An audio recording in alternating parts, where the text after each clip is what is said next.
Hello guys, how are you? Hope you all are doing well. Today I'm back with one of the most interesting video. In this video tutorial guys, we will learn how to compress your files on your Windows 11 without using any additional extra software on your PC.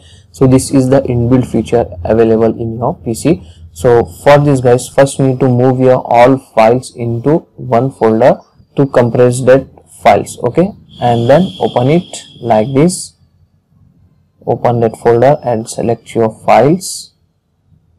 Right click on your selected files like this, and here you can get the option compress to zip file. Okay, so just need to select this option from here if you want to compress. Okay, now here it will compressing your files and it will create one zip folder on your folder, as you can see guys. So this is the easy and very simple method to quickly compress your files into zip, okay, so without using any software. So that's all today guys. It's a short and very simple video. Hope you enjoy this. If you enjoy, please guys like, share and subscribe to our channel. Thank you very much.